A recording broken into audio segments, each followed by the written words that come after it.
Halo teman-teman, perkenalkan nama aku Ami dan pada kesempatan kali ini aku akan membacakan puisi kakekku yang berjudul 70 tahun yang lalu.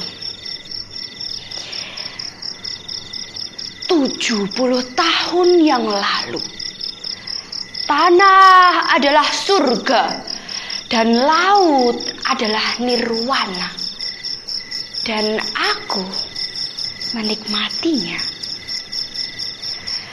Lalu aku melihat kabut menutup hati, membuat bara membakar tubuhnya, jari jemarinya terjerat jala dan aku diam saja. Kini aku melihat kau menghadapi ajalmu karena ketidakpedulianku. Kemana saja aku selama ini? Wah, Ami, bagus sekali kamu baca puisinya. Iya, betul Ami, aku setuju. Bagus banget, betul kata Joko. Hehe. Makasih ya Joko Rozak. Jadi itu sebenarnya puisinya kakekku sih, bukan puisiku. Bagus ya toh kakekku bikinnya. Oh iya, itu puisinya kakekmu. Waduh, bagus pol Ami. Tapi toh guys, ngomong-ngomong, kita kan mau ngerayain Hari Bumi tanggal 22 April.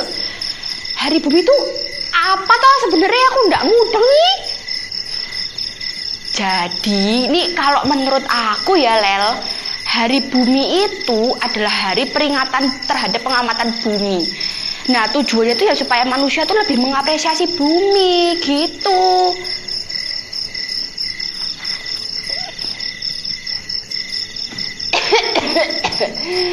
Ini ada apa toh? Kok ribut-ribut? Loh, ini ada teman-temanmu Tommy. Walah, kok ya kakekmu ndak dikasih tahu? Kalian lagi apa toh ini? Iya, jadi tuh gini Kak. Tadi kan kita tuh lagi latihan toh buat pentas Hari Bumi. Nah, terus tadi teman-temanku lagi lihat aku bacain puisinya kakek. Iya Kak, menurut Joko nih ya, puisinya kakek bagus sekali. Tapi tuh Kak, memangnya betul ya 70 tahun yang lalu itu bumi kita berbeda sekali kayak di puisi kakek.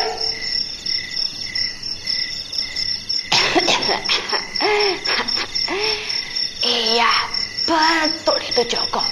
Sini, kakek ceritakan mau? Kakek masih ingat banget. 70 tahun yang lalu itu kakek masih berapa ya? Oh, 7 tahun. Nah, pas 7 tahun itu tuh kakek masih SD. Ingat banget, dulu kalau berangkat sekolah nggak ada namanya mobil. Tahu pakainya apa? Pakai andong sama saudara-saudaranya kakek. Terus kalau pulang sekolah itu manjat pohon mangga itu loh sukanya. Nah, kan nggak pernah tau kayak gitu manjat pohon mangga, main di sawah. Anak-anak zaman sekarang pulang naik mobil, berangkat naik mobil. Bahkan yang lebih miris siapa tahu enggak? Satu keluarga itu bisa punya lebih dari satu mobil. Udah gitu, satu anggota keluarga bahkan bisa punya satu mobil buat pribadi. Nah, coba kalian bayangkan ya. Kalau semua anggota keluarga itu keluar rumah pakai mobilnya, berapa banyak karbon dioksida yang dihasilkan? Sekarang gini deh, nggak usah jauh-jauh ke arah mobil. Siapa di antara kalian berempat nih yang tidak punya HP? Nah, nggak ada toh mesti. Nah, kalian tahu nggak kalau HP itu sebetulnya penghasil karbon emisi yang cukup tinggi? Kalian tahu karbon dioksida itu apa enggak?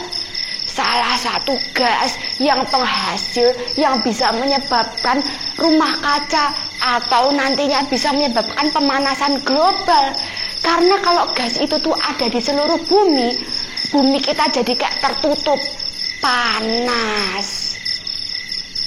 Nah, gini wes, kalian kan sebagai generasi apa kuwi jenengane? Generasi Z. Nah, generasi Z itu kan seringnya dibilang bisa berpikir kritis. Nggak kayak kakek zaman dulu. Sekolah susah. Bahkan cuma sampai lulusan SD aja bersyukur. Nah, coba kalian sekarang berpikir, apa yang bisa generasi Z lakukan untuk mengurangi kerusakan bumi kita? Coba kalian pikirkan itu ya. Nah, teman-teman, kita semua sudah mendengarkan apa yang kakeknya Ami tadi sampaikan. Saya sih setuju dengan kakeknya Ami. Kita sebagai generasi Z seharusnya bisa berpikir kritis. Kalian tahu masalah kebakaran hutan di Kalimantan? Yang bermasalah itu dari dulu selalu satu musuhnya manusia, yaitu adalah kesadaran diri kita sendiri. Kalau sudah serakah dan egois, apa saja bisa dilakukan. Nah, itu yang ingin kakek Ami kasih tahu kepada kita untuk bisa berpikir kritis dan bisa lebih memedulikan sesama kita dan juga lingkungan kita. Nah, hari ini kita tidak akan membahas jauh-jauh ke masalah berarti kita harus studi teknik kehutanan, teknik lingkungan untuk bisa membantu bumi kita dan lain-lain. Tidak. Kita hari ini tidak akan ke situ. Kita hari ini akan membahas apa hal-hal kecil yang bisa kita sebagai generasi muda lakukan untuk mengurangi kerusakan di bumi kita. Saya ulangi sekali lagi ya. Kita, saya dan kalian semua. Bukan hanya saya, bukan hanya sebagian dari kalian, bukan hanya perseorangan dari kalian, tetapi kita semua. Nah, yang pertama bisa kita lakukan adalah, dari tadi kan kita membahas tentang masalah handphone.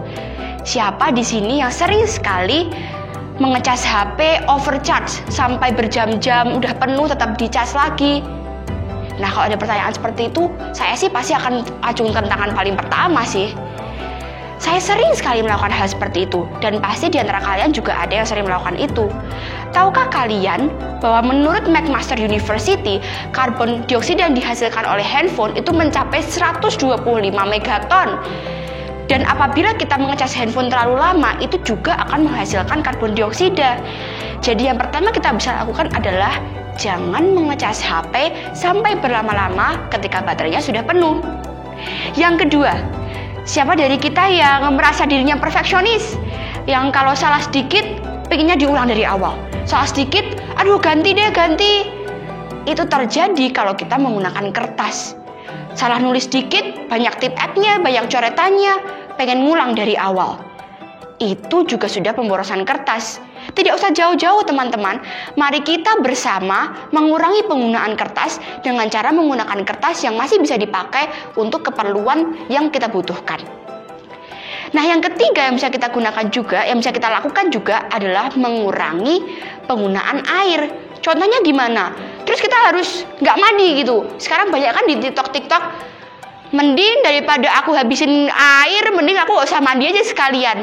Tidak, bukan seperti itu. Tapi contoh yang paling mudah adalah ketika kita sedang menggunakan air keran, kita menggunakan sabun, seringkali kita tidak mematikan airnya dan membiarkan airnya tetap mengocor padahal kita sedang sabunan. Itu satu. Kemudian pernah nggak kalian mencuci piring ketika sedang membilas piringnya atau mencuci piringnya dengan sabun, kalian tidak mematikan air kerannya? Saya juga pernah melakukan hal itu. Nah, sekarang saya mau mengajak kalian semua untuk mengurangi hal-hal itu dan supaya kita bisa lebih lagi mengurangi kerusakan bumi kita. Yang keempat, yang paling sering sekali dibilang oleh orang-orang tetapi itu sangat penting, tapi justru sering diabaikan, mematikan AC dan mematikan lampu. Kalau sedang siang hari, banyak sekali dari kita yang masih menggunakan lampu. Padahal kalau korden dibuka, lampunya sudah alami dari sinar matahari. Nah, itu yang bisa kita lakukan. Kemudian juga AC. Ketika sudah misalkan lagi dingin atau jendela masih bisa dibuka, bolehlah kita untuk mengurangi penggunaan AC. Kemudian yang terakhir dan tidak kalah pentingnya yang juga sering dibahas adalah untuk menggunakan botol minum sendiri ketika kita bersekolah. Dan seringkali kita menggunakan botol plastik dan itu juga merupakan salah satu penyebab kerusakan pada bumi kita. Karena sekarang plastik juga merupakan salah satu sampah yang tidak bisa diuraikan. Jadi ada baiknya kalau kita ke sekolah, kita menggunakan botol minum sendiri teman-teman. Nah, teman-teman, tadi itu 5 tips dari saya yang bisa kita semua lakukan. Kita, tidak hanya Anda, tidak hanya saya, tidak hanya sebagian dari kalian, tetapi kita semua bisa lakukan untuk membantu mengurangi kerusakan pada bumi kita. Jadi bagaimana di hari bumi ini, apa yang sudah kalian lakukan?